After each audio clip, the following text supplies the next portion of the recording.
Hello दोस्तों।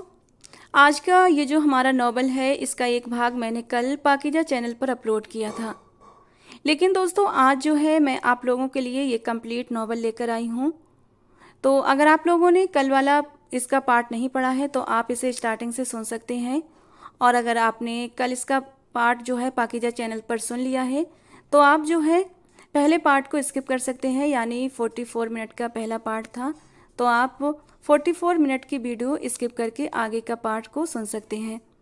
ये जो नॉवल था ये थोड़ा सा बड़ा था, मोस्टली जो मैं वीडियो अपलोड करती हूँ उससे थोड़ा सा बड़ा था, तो इसलिए मैंने इसे दो भाग में डिवाइड कर दिया था। लेकिन मुझे लगता है कि आप लोगों को टू पार्ट में स्टोरी सुनना पसंद नहीं है, क्योंकि जो कल इसका पहला पार्ट मैंने अपलोड किया था उस पार्ट पर ज़्यादा व्यूज़ नहीं आए थे। तो इसीलिए मैंने इस नॉवल को पूरा कंप्लीट अपलोड कर दिया है और आगे से कोशिश करूँगी कि एक ही पार्ट में पूरे नॉवल को ख़त्म कर दिया करूँ। तो दोस्तों अपना प्यार ऐसे ही बनाए रखें। मैं आप लोगों के लिए बहुत मेहनत से ऐसे अच्छे अच्छे नॉवल लेकर आती हूँ, तो प्लीज़ आप लोग भी एक लाइक कर दिया करें, एक प्यारा सा कमेंट कर दिया करें। तो चलिए दोस्तों इस नॉवल को शुरू करते हैं। वो सिगरेट सुलगाकर होंठों से लगाते हुए उसके गहरे गहरे कश ले रहा था।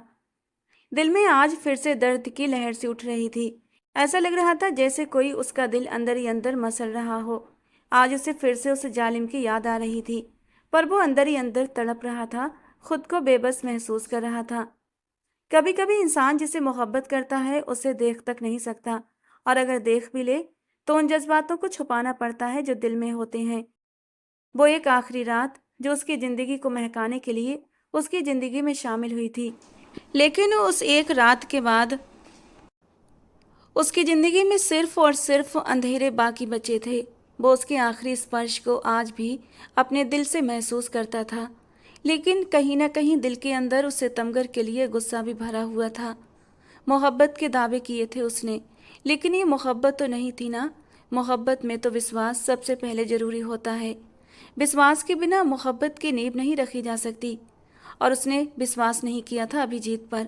हर कोई अभिजीत जोशी पर उंगली उठा रहा था, उसे इल्जाम दे रहा था, जबकि वो भी आंखों में अविश्वास लिए उसे देख रही थी।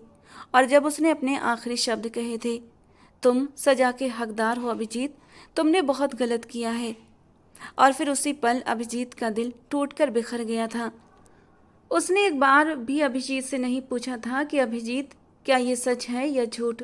एक बार तुम मुझे बताओ, मैं तुम्हारे होठों से सुनना चाहती हूँ। उसने तो खड़े खड़े ही फैसला सुना दिया था और उसकी ज़िंदगी से निकल कर चली गई थी। और आज इस बात को पूरे 5 साल गुजर चुके थे। इन 5 सालों में एक भी पल, एक भी दिन, एक भी रात ऐसी नहीं हुई थी जब वो दर्द से तड़पा ना हो। उसके जाने से ज़्यादा उसे इस बात का दर्द था कि उसके महबूब ने उस पर भरोसा नहीं किया था, जिसने कभी अपने महबूब के अलावा दूसरी लड़की को आंख उठाकर नहीं देखा था। वो भला किसी लड़की के इतना करीब जा सकता था? कृतिका ने एक बार भी नहीं सोचा था, और अपना फैसला सुनाकर उसकी जिंदगी से अलग हो गई थी, उसे दुखों के हवाले करके। जबकि अभिजीत ने खुद को बर्बाद कर लिया था, अपना करियर, अपना शौक, सब कुछ तबाह कर दिया था। फोन की बजती घंटी ने उसे अपनी ओर खींचा था। दुखती आंखों को दबाते हुए फोन को देखा और फिर सिगरेट को होठों से निकालकर एस्ट्रे में मसल दिया। मोबाइल कान से लगा लिया। अभिजीत कहाँ हो तुम? फ़ोन पर उसकी मामी आशा खुराना बात कर रही थी। आप बताइए, आपको क्या काम है? उसने अपने सर को मसलते हुए पूछा था। अभिजीत, मैं बहुत बड़ी मुसीबत में फंस गई हूँ। मेरे जिम की ज़मीन पर एक आदमी ने कब्जा करने की धमकी दी है और मैं बहुत परेशान हूँ। ये सुनकर अभिजीत के माथे पर बल पड़े थे। चिंता मत करें मामी, आपका मसला हल हो जाएगा, उसने कहा, और फिर कॉल काट कर सागर को आवाज़ देने लगा। उसके बाद सुनील को सब समझाने के बाद वो सुकून से बैठा उसके काम और उसके इन्फॉर्मेशन का इंतज़ार कर रहा था। कुछ देर के बाद ही पूरी इन्फॉर्मेशन मिलते ही वो प्रताप के ऑफिस पहुंच गया। अरे अरे ओ गुंडे मवाली, तुम्हारी हिम्मत कैसे हुई यहाँ आने की? वो जोर से चिल्लाया था। अभिजीत उसके गिरेबान को पकड़कर उसे उसकी चेयर पर पटक चुका था और उसके सामने उसकी टेबल पर पैर रख दिए। ये क्या बदतमीजी है? वो गुस्से से चीखा। और जो तुमने किया उसका क्या? आशा लेडी जिम पर नाजायज कब्जा करने की कोशिश कर रहा है, वो चबा चबा कर बोला। तो प्रताप एकदम सन्नाटे में आ गया। वो मेरा पर्सनल मैटर है, वो जल्दी से बोला था। मेरा भी पर्सनल मैटर है, और ये पेपर साइन कर, मामला रफा दफा कर, वरना दूसरी सूरत में तुझे दुनिया से भेजना पड़ेगा। वो पिस्तौल निकाल कर बोला तो प्रताप के माथे पर पसीना आ गया। ये तुम ठीक नहीं कर रहे, साइन करो। वो उसकी बात का जवाब दिए बिना दहाड़ा तो वो होंठ को चलते हुए चुपचाप साइन कर गया था। वो रिलैक्स सा होता, पेपर उठाकर जेब में डालता, बाहर की तरफ बढ़ गया था। अब उसका इरादा अपनी मामी आशा खुराना को खुशखबरी देने का था। वो उनके पास उनके जिम पहुंचा तो वो उसे देखकर बहुत खुश हुई थी। तुम बैठो, कुछ खाने को मंगवाती हूँ, आशा जी ने कहा। नहीं मामी जी, मुझे आगे किसी काम के लिए जाना है, वो संजीदा शब्दों में बोला, फिर वहां से पलटकर बाहर की तरफ बढ़ गया। अभी वो सीढ़ियां उतर रहा था कि उसका किसी से एक जोरदार टकराव हुआ था। कृतिका लंदन की फ्लाइट से आज ही मुंबई पहुंची थी। वो लगभग 5 साल बाद हिंदुस्तान वापस आई थी। जब वो एयरपोर्ट से बाहर निकली तो बाहर ड्राइवर उसका इंतजार कर रहा था। वो जल्दी से गाड़ी में बैठी। कुछ ही देर में गाड़ी एक जिम के पास जाकर रुकी थी। वो अपना बैग संभालती नीचे उतरी और तेजी से सीढ़ियां चढ़ती हुई ऊपर की तरफ बढ़ रही थी कि अचानक किसी से जोरदार टकराव हुआ था। इससे पहले कि वो नीचे गिर जाती, उस इंसान ने जल्दी से उसका हाथ थामकर उसे गिरने से बचा लिया।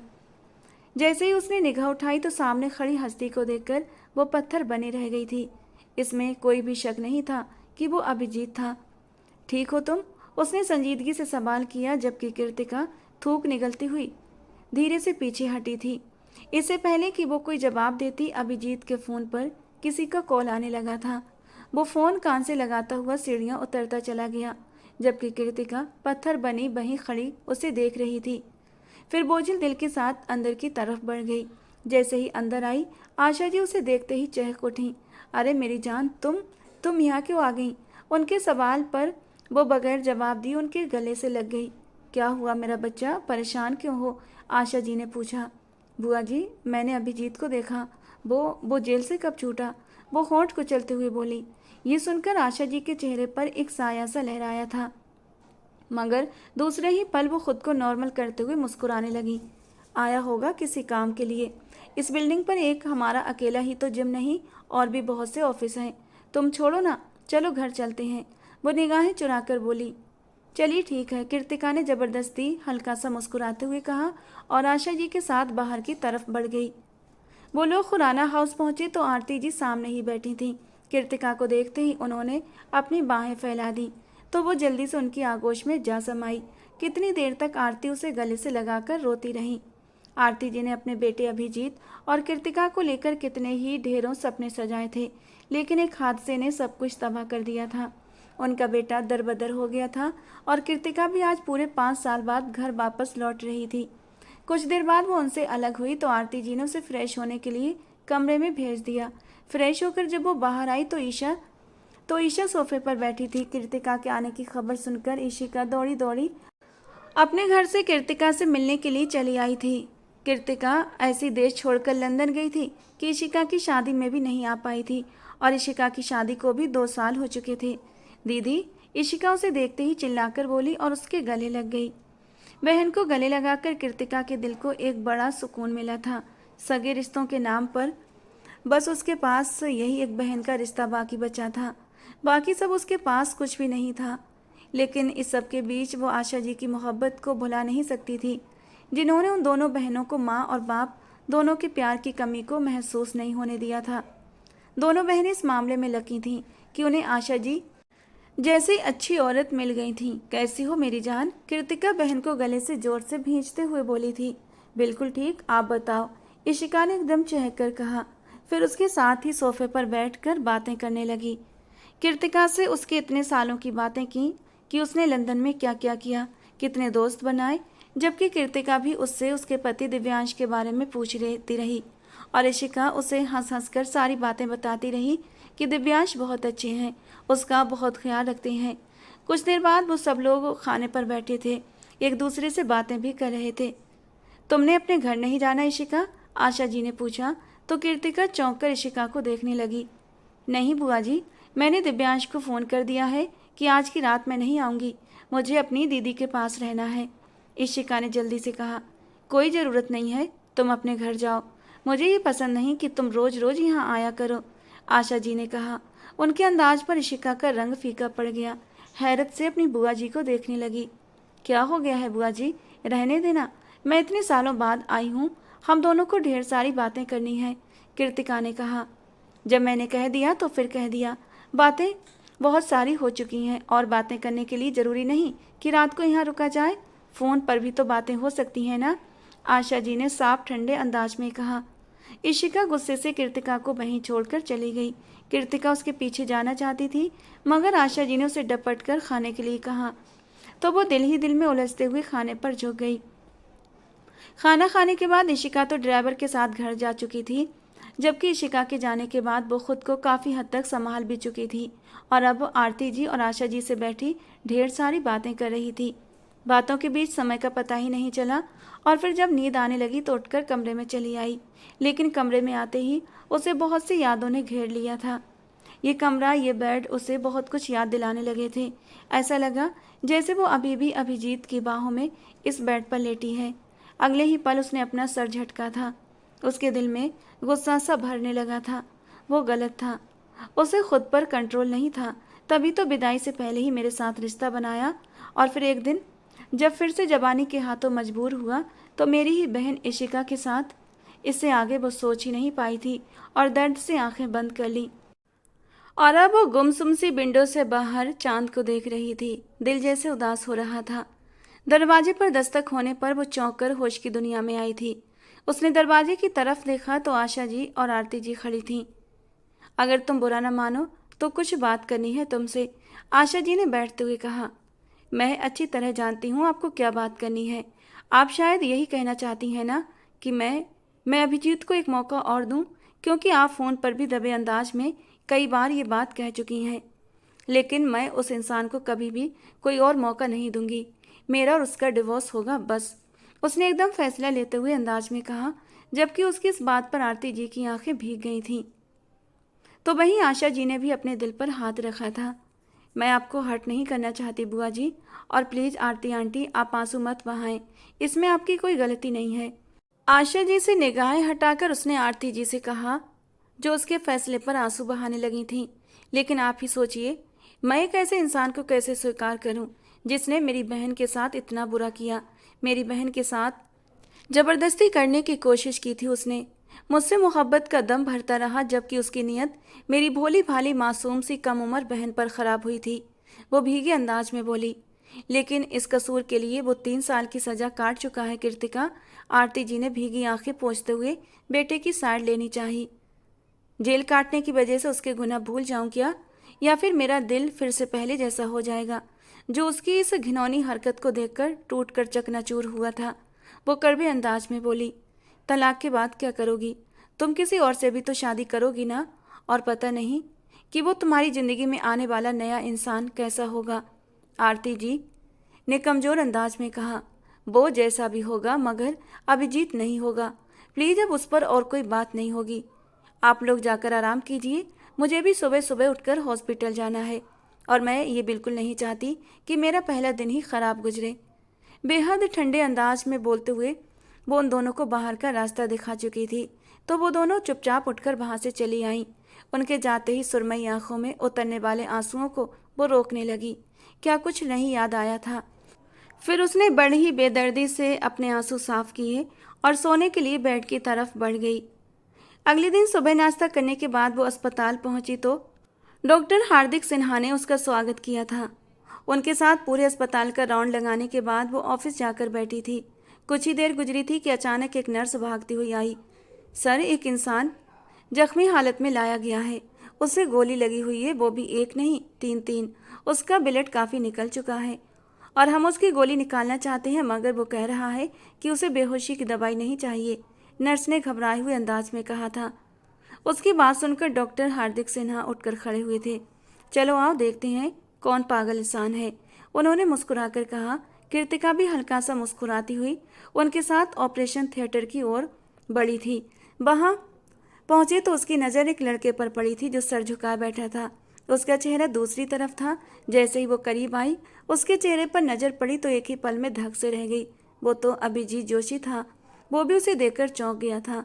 उसके कंधे, बाजू और पेट से खून निकल रहा था। उसकी सफ़ेद शर्ट खून से भीगी हुई थी। खून बहुत ज़्यादा बह जाने की वजह से अभिजीत को अपने सामने का कुछ भी साफ दिखाई नहीं दे रहा था। उसकी आंखों के आगे अंधेरा छाता हुआ महसूस हो रहा था, लेकिन इसके बावजूद भी उसने अपनी पूरी आंखें खोलकर अपने सामने खड़ी उस दुश्मन जां को देखा था। ओ माय गॉड, प्लीज आप लेट जाएं, आप देखने दीजिए क्या मसला है, डॉक्टर सिन्हा जल्दी से उसकी तरफ बढ़ते हुए बोले थे।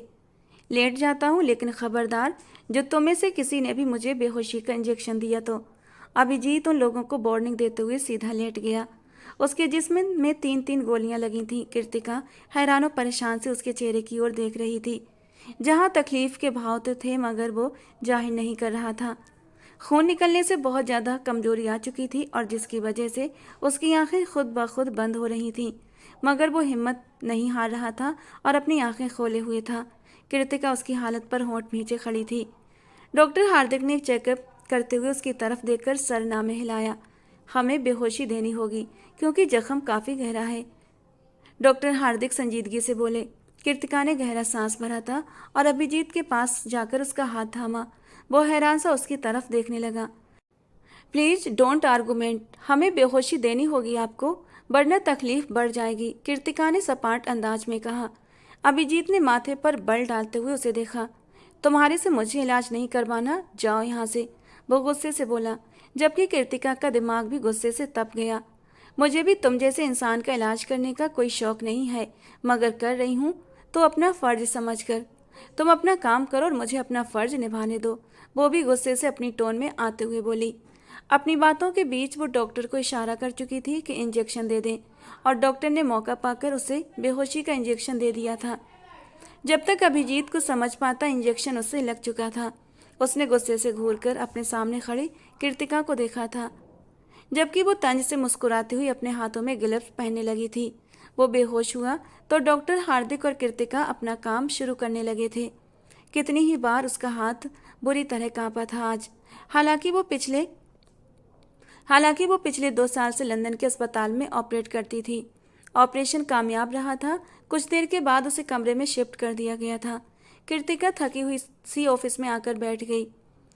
क्या आरती आंटी को बताऊं या नहीं? वो होंठ को चलती हुई उलझन का शिकार थी। फिर सर झटक कर फाइलें देखने लगी। शाम को जब घर पहुंची तो सब लोग चाय पर उसी का इंतजार कर रहे थे। वो भी उनके साथ जाकर बैठ गई। अभिजीत को 3-3 गोलियां लगी थीं और ये कोई छोटी बात नहीं थी। वो इस बात को छुपा नहीं सकती थी और इसीलिए उसने ये बात घर में बताने का फैसला किया था। मुझे आप लोगों से कुछ ज़रूरी बात करनी है। कुछ देर के बाद उसने धीरे से कहा। सब उसकी ओर देखने लगे थे। हाँ बेटा बोलो, क्या बात है? सब खैरियत तो है ना? आशा जी ने मुस्कुराकर पूछा। दरअसल आज अभिजीत को अस्पताल लाया गया था, उसे गोलियां लगी थीं, उसने बताया, जबकि आरती जी का रंग एकदम पीला पड़ गया था। मेरा बच्चा ठीक तो है ना? वो एकदम से तड़प कर बोली और फिर अपना दुपट्टा चेहरे पर रखकर फूट फूट कर रोने लगी। आरती रिलैक्स हो जाइए, हम अभी चलते हैं उसे देखने, आशा जी ने आरती के कंधों पर हाथ रखते हुए कहा था। कृतिका अपनी बुआ जी को देखकर रह गई थी। कितना बड़ा हौसला था कि उन्होंने अपनी विधवा नंद का साथ नहीं छोड़ा था। हालांकि अभिजीत उनकी भतीजियों के साथ इस कदर बुरा कर चुका था। कुछ देर के बाद वो लोग ड्राइवर के साथ अस्पताल के लिए चले गए थे, जबकि कृतिका आराम करने के इरादे से अपने कमरे में आ गई थी। मगर आराम कहाँ था उसके नसीब में। आज से 5 साल पहले ही आराम ख़त्म हो चुका था। वो कितनी जिंदा दिल और खुश रहने वाली लड़की थी, मगर अब तो हंसना ही भूल गई थी। सारी सोचों को झटकने के बाद वो सोने के लिए अपने बेड की तरफ आई थी। अभिजीत को जब होश आया तो गर्दन घुमाकर देखा, आरती जी और आशा जी उसके सामने ही बैठी थीं और आंसू बहा रही थीं। मेरे बच्चे कैसे हो? आरती जी ने उसके माथे पर प्यार करते हुए तकलीफ भरे अंदाज में पूछा था। मैं ठीक हूँ मम्मा, आप यहाँ क्यों आई हैं? अच्छी तरह जानती हैं ना मेरे दुश्मन कितने हैं, और मैं नहीं चाहता कि उनकी नज़र में आप लोग आएँ। कम से कम मामी जी, आपको मम्मा को समझाना चाहिए था। वो आशा जी की तरफ देखते हुए बोला। ये सब कैसे हुआ? आशा जी ने पूछा। छोड़िए इस बात को, वो सर झटक कर बोला। जो लोग मेरी प्रॉपर्टी की ज़मीन को खाली करवाना चाहते हैं, उन्हीं लोगों ने किया है ना ये सब? आशा जी ने होंठ को चलते हुए पूछा। वो जवाब में चुप रहा। छोड़ दो ये सब बेटा, और जो भी हकीकत है वो सब कृतिका को पता होनी चाहिए, ताकि तुम लोग अपनी नई ज़िंदगी की शुरुआत कर सको, आशा जी ने कहा। आप में से कोई भी उसे कुछ नहीं बताएगा। मैं क्यों बताऊं उसे? जब उसे मुझ पर भरोसा ही नहीं था, तो मुझे भी उसे भरोसा दिलाने की कोई ज़रूरत नहीं है। जब सब लोग मेरे खिलाफ थे, तो मेरा साथ देने की बजाय उन लोगों के साथ खड़ी थी जो मुझ पर इल्ज़ाम लगाने वाले थे, मुझ पर उंगलियां उठा रहे थे। उसने मेरी उम्मीदों का खून किया था मामी जी, और मेरी उम्मीदें मर गई थीं। और अगर उम्मीदें मर जाए ना, तो फिर ख्वाब जलकर ख़त्म हो जाते हैं, और ख्वाब जल जाएं तो राख के सिवा कुछ बाकी नहीं रहता। वो कड़वे अंदाज में बोलता चला गया। आरती जी और आशा जी बेबसी से उसे देख कर रह गई थीं। सागर, मामा और मामी जी को घर तक छोड़ कर आओ, और प्लीज़ अब दोबारा मुझे इस तरह मिलने के लिए मत आना। वो अपना रुख फेरता हुआ ठंडे अंदाज में बोला। तो वो दोनों दिल ही दिल में जलती कुड़ती वहाँ से निकल गई थीं। अभिजीत अपने जख्मों से उठती दर्द की टीसों को नज़रअंदाज करता कपड़े चेंज करने लगा, क्योंकि उसे अभी अभी वहाँ से निकलना था। वो नहीं चाहता था कि उसकी वजह से अस्पताल में किसी तरह का कोई हंगामा हो। अस्पताल से बाहर निकला तो बाहर उसका आदमी गाड़ी लिए खड़ा था। वो चुपचाप गाड़ी में बैठा, बैक सीट से टेक लगाए अपने अतीत के बारे में सोचने लगा। वो अतीत जो उसकी जिंदगी का एक काला अध्याय बनकर रह चुका था। 5 साल पहले वो एक खुश रहने वाला और ख्वाबों से भरपूर नौजवान हुआ करता था। उसकी ज़िंदगी में कृतिका के आने से एक नया रंग भर गया था। अभिजीत के पापा की डेथ जब वो 10 साल का था, एक कार हादसे में हो गई थी, और तब उसके मामा और मामी उसे अपने घर ले आए थे। उसकी मामी एक बहुत अच्छी औरत थी। उसकी माँ को बिल्कुल अपनी सगी बहनों की तरह रखा था, और उसका भी बहुत ख्याल रखा था। आशा जी की अपनी कोई औलाद नहीं थी। इशिका और कृतिका आशा जी के भाई की बेटियां थीं। आशा जी के भैया भाभी का डिवोर्स हुआ तो दोनों ने अपनी अपनी ज़िंदगी के रास्ते अलग कर लिए और अपना अपना जीवन साथी चुनकर अपनी खुशियां तलाश कर लीं। पीछे बची मासूम सी 5 साल की कृतिका और 3 साल की इशिका। इन मासूम सी बच्चियों को आशा जी ने अपनी आगोश में समेट लिया। हालांकि आशा जी के भैया और भाभी दोनों ने अपने अपने तौर पर कहा था कि वो बच्चियों को अपने साथ रख लेंगे, लेकिन आशा जी ने उन्हें मना कर दिया था, बल्कि उनसे विनती की थी कि आप अपनी अपनी ज़िंदगी में खुश रहो, मगन रहो, ये बच्चियां मुझे दे दो। और उन लोगों ने फिर कोई ज़्यादा जोर ज़बरदस्ती नहीं की थी। इस तरह आशा जी उन दोनों बच्चियों को अपने घर ले आई थीं, और यूं बचपन से ही तीनों बच्चे एक साथ ही एक घर में रहे थे। अभी कुछ ही साल गुजरे थे कि आशा जी के पति को ब्रेन ट्यूमर हो गया। उन्हें बचाने की हर मुमकिन कोशिश की गई, लेकिन उनकी ज़िंदगी इतनी ही लिखी हुई थी। हालांकि उनके इलाज पर उनकी सारी जमा पूंजी लग चुकी थी, लेकिन वो बच न सके। अब आशा जी के पास सिर्फ एक जिम बचा था, जिस पर वो लेडीज़ जिम चलाकर अपने घर का और बच्चों का पालन पोषण कर रही थीं। तो वहीं आरती जी भी उनके साथ कंधे से कंधा मिलाकर खड़ी हुई थीं। दोनों औरतों ने साथ मिलकर बच्चों की बहुत अच्छी परवरिश की थी। उन्हें किसी चीज़ की कोई कमी महसूस नहीं होने दी थी। सब बच्चे भी आपस में बहुत घुल मिलकर प्यार से रहते थे, और फिर बचपन की ये दोस्ती धीरे धीरे प्यार में बदलने लगी थी। कृतिका और अभिजीत दोनों एक दूसरे से मोहब्बत करने लगे थे, और एक दूसरे के बिना जीने का ख्याल भी नहीं कर सकते थे। मगर फिर वो एक रात, वो एक ऐसा हादसा जिसने सब कुछ बदल कर रख दिया था, सबकी जिंदगियों को एक नया मोड़ दे दिया था। अभिजीत पर एक ऐसा इल्ज़ाम लगा कि इंसानियत ही शर्म से अपना सर झुका जाए। उस पर इल्ज़ाम लगाया गया कि उसने इशिका पर ज़बरदस्ती करने की कोशिश की है। इस इल्ज़ाम के चलते उसे पूरे 3 साल की सज़ा हुई थी, लेकिन ये 3 साल की सज़ा ने उसे इतनी तकलीफ़ नहीं दी थी जितनी तकलीफ़ उसे इस बात ने दी थी कि उसे इशिका को लेकर इल्ज़ाम लगाया गया था, जिसे वो अपनी बहन मानता था। 3 साल तक उसने वो सज़ा काटी बिना कुछ बोले। जेल से निकलने के बाद उसने अपनी ज़िंदगी को दोबारा संवारने की कोशिश की, मगर दिल के जख्म अभी तक ताज़ा थे।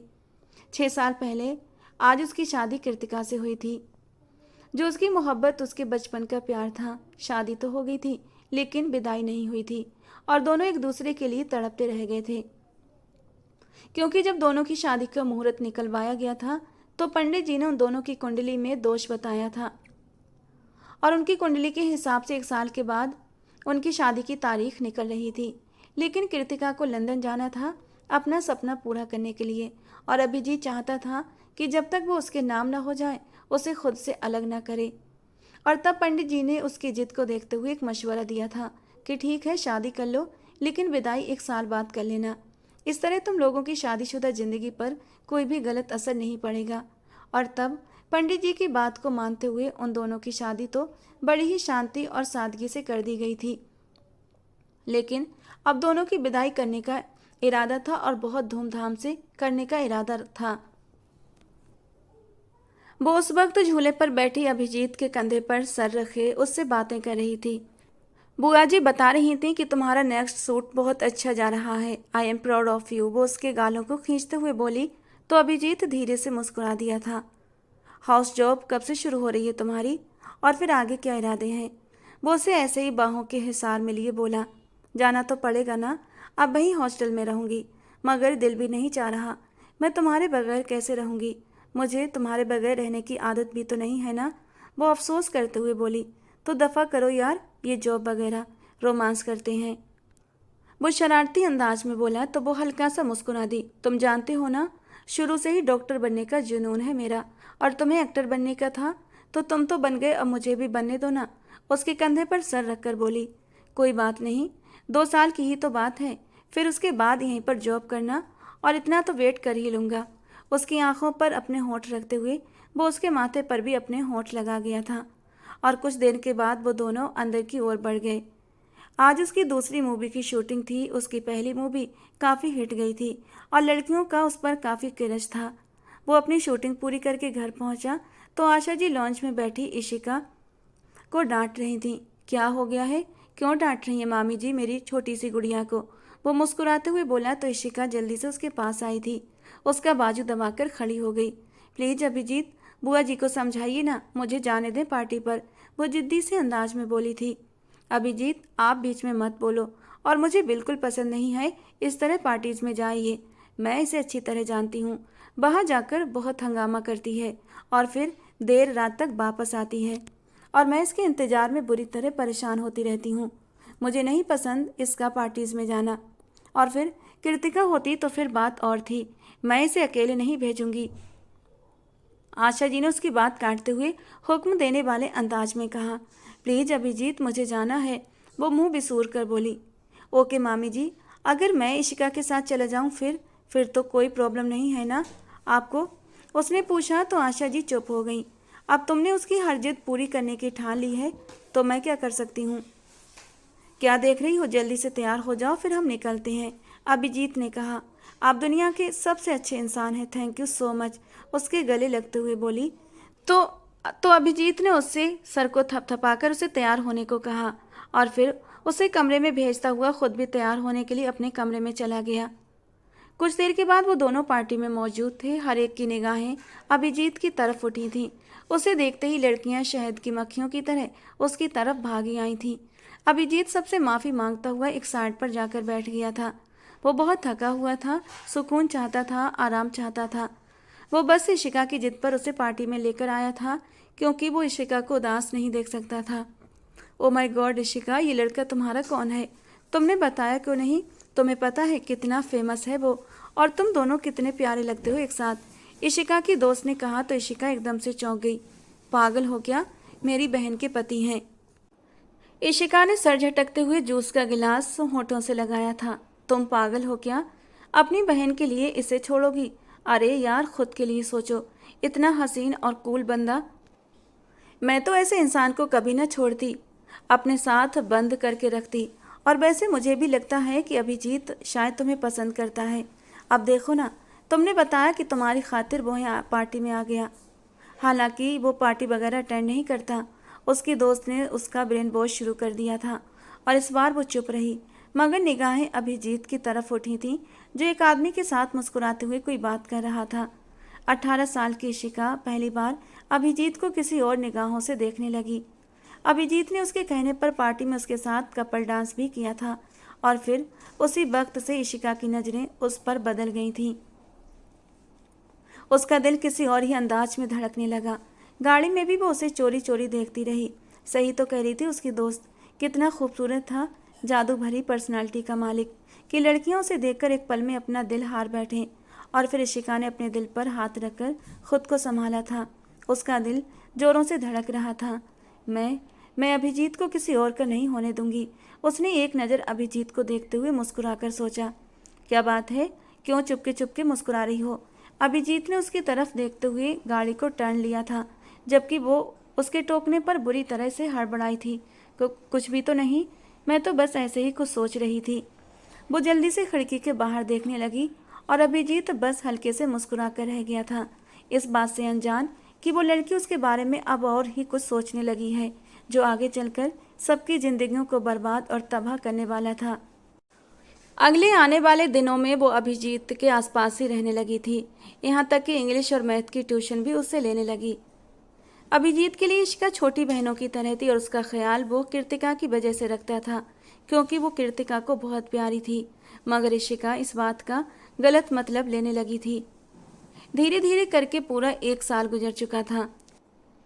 अभिजीत की शोहरत अब आसमानों की बुलंदियों पर पहुंचने लगी थी और कुछ दिनों के बाद उनकी शादी को 1 साल होने वाला था और वो सबके सामने ऐलान करके अपनी शादी की डेट फिक्स करने वाला था। वो इस वक्त भी कृतिका से बात करके पार्टी की थीम अपने मैनेजर को सेंड करके फ्री हुआ था कि इशिका अंदर दाखिल हुई। उसकी आंखें रोने की वजह से लाल हो रही थीं और गाल भी लाल हो रहे थे। उसकी हालत देखकर अभिजीत तो बुरी तरह परेशान हो गया था।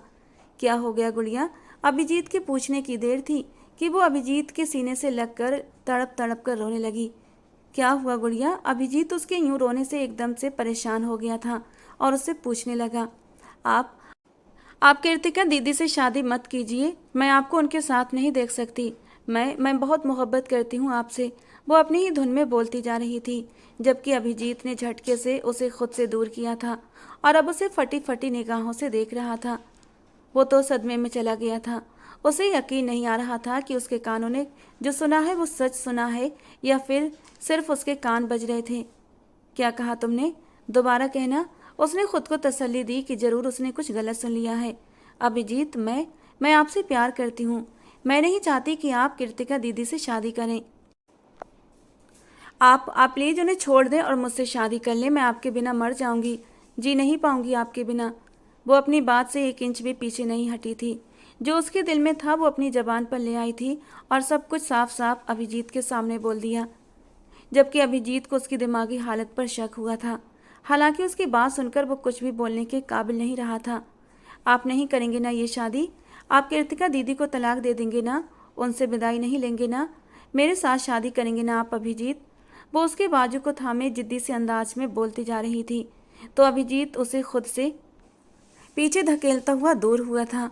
लेकिन इशिका अपने होश में कहाँ थी? वो दोबारा से अभिजीत के सीने से लिपट गई थी। मुझे मत छोड़ना अभिजीत, मैं जी नहीं पाऊंगी। जबकि अभिजीत के वजूद में अब गुस्से के मारे एक करंट सा लगा था। उसके कान साए साए करने लगे थे। उसने एक झटके से इशिका को खुद से दूर किया था और फिर उसी गुस्से से उसके चेहरे पर एक जोरदार थप्पड़ मार दिया। इससे आगे एक शब्द भी मत बोलना इशिका, वरना काट कर यहीं जमीन में दबा दूंगा। दफा हो जाओ यहाँ से, वो गुस्से से चिल्लाकर बोला था। लेकिन वो अपनी जगह से 1 इंच भी पीछे नहीं हटी थी, बल्कि रोते हुए अपने आंसू हथेलियों से साफ कर रही थी। लेकिन अभिजीत को वो लड़की अपनी आंखों के सामने जहर लग रही थी। अभी 3 महीने पहले ही तो उसकी 18वीं सालगिरह मनाई थी सब लोगों ने। वो तो उसे छोटी सी बच्ची समझता था, लेकिन उसके मन में कितनी गंदगी भरी हुई थी। अपने बहन के पति पर ही गलत नज़र रखे हुए थी। उसके बाजू को दबोचते हुए वो उसे दरवाजे तक लाया था। उसे जोर से बाहर धकेल कर दरवाज़ा जोर से उसके मुंह पर बंद किया था और बाल मुट्ठियों में जकड़ते इधर उधर टहलने लगा। ये सब क्या हो गया था? मेरे किस अंदाज से वो मेरे बारे में इस तरह सोचने लगी? वो सोफे पर बैठते हुए दिल ही दिल में कुड़ता जा रहा था। मुश्किल से खुद को संभाल कर उसने अपना ध्यान दूसरी तरफ लगाया था। अगले दिन घर में पार्टी की तैयारियां जोर शोर से की जा रही थीं। पूरा मीडिया इस पार्टी को कवरेज करने वाला था। वो कब से कृतिका से फ़ोन पर बात करने की कोशिश कर रहा था, मगर उससे बात नहीं हो पा रही थी। अभिजीत बेटा, जल्दी से तैयार हो जाओ, बाहर मेहमान आ चुके हैं, आशा जी ने अंदर आते हुए कहा तो वो सर हिलाते हुए अपने कमरे की तरफ बढ़ गया था और तैयार होने के बाद वो फिर से कृतिका को कॉल कर रहा था, मगर कृतिका थी कि कॉल अटेंड नहीं कर रही थी। कुछ देर के बाद कृतिका का मैसेज आया था, सॉरी जान, मुझे एक सेमिनार में जाना है और बहुत ज़रूरी जाना है। मैं जानती हूँ तुमने मेरे लिए ये पार्टी रखी है, लेकिन मैं नहीं आ पाऊँगी। कृतिका के मैसेज पर उसे बहुत गुस्सा आया था। वो गुस्से से खौलता हुआ बाहर निकला तो आरती जी और आशा जी उसका इंतजार कर रही थीं। बेटा, कृतिका कहाँ रह गई? पता नहीं किया तुमने? सारे मेहमान आना शुरू हो गए हैं और तुम दोनों के बारे में पूछ रहे हैं। आरती जी ने पूछा। वो नहीं आ रही, उसके लिए सेमिनार बहुत ज़रूरी है। आप बाहर जाकर मेहमानों से माफ़ी मांग लें। आशा जी की बात पर वो गुस्से से बोलता हुआ वापस अपने कमरे में आकर अपना कोट उतारकर गुस्से के मारे दूर फेंक चुका था। टाई की नॉट लूज कर रहा था कि तभी दरवाज़ा खोलकर इशिका अंदर दाखिल हुई थी। जबकि इशिका को अपने कमरे में देखकर अभिजीत का गुस्से के मारे पारा एकदम से हाई हुआ था। एक तो कृतिका का गुस्सा, ऊपर से इशिका का सामने आना। तुम यहाँ क्या कर रही हो? जाओ यहाँ से, वो गुस्से के मारे चिल्लाया था। जब से इशिका ने उसके ऊपर अपने जज्बात जाहिर किए थे, वो उस पर ऐसे ही गुस्सा करने लगा था। मगर वो उसके गुस्से को नज़रअंदाज करते उसके पास आकर अपने दोनों हाथ उसके सीने पर जमा गई। वो इस वक्त पूरी तरह सजी धजी उसके सामने मौजूद थी। खूबसूरत नेट की लॉन्ग फ्रॉक में वो उसके सामने खड़ी थी। अपने हुस्न के जलवों से उसे घायल करने के इरादे से उसके कमरे में आई थी। उसे बेड पर धक्का दे गई। देखो ना अभिजीत, दीदी को अपने करियर से ज़्यादा किसी की परवाह नहीं है उन्हें, और आपकी तो बिल्कुल भी नहीं। इतने ज़रूरी दिन पर उन्हें आपको सरप्राइज़ देना चाहिए, बल्कि उल्टा आपने उन्हें सरप्राइज़ दिया और वो तब भी नहीं आई। वो आपकी बिल्कुल भी काबिल नहीं है, जबकि मैं हूँ अभी इसी वक्त आपको अपना तन और मन सब सौंपने के लिए तैयार हूँ। उसके करीब होते हुए वो बोली तो अभिजीत ने गुस्से से उसके बाजुओं से खींचकर पीछे की ओर धकेला था। अपनी हद में रहो इशिका, और आइंदा से मेरे सामने इस तरह की बात की तो तुम्हारी जबान काट दूंगा। अब जाओ यहाँ से, वरना। वो उसे वार्निंग देते हुए लाल अंगारे जैसी आंखों से घूरते हुए बोला, एक बात याद रखिए, आपको मुझसे ज़्यादा मोहब्बत करने वाली कोई और नहीं मिलेगी। और हाँ, मेरी ये बात अपने दिमाग में बिठा लीजिए, आप सिर्फ मेरे हैं, सिर्फ मेरे। वो भी गुस्से से बोली, फिर एक झटके से वहाँ से चली गई। अब पानी सर से गुजर चुका है, मुझे कृतिका को बताना ही होगा। वो अपने बाल मुट्ठी में जकड़े बेबसी से सोच रहा था, लेकिन नहीं जानता था उससे पहले ही एक बहुत बड़ा तूफान उन दोनों की जिंदगियों में आने वाला था। पूरी रात वो एक पल के लिए भी नहीं सो पाया था।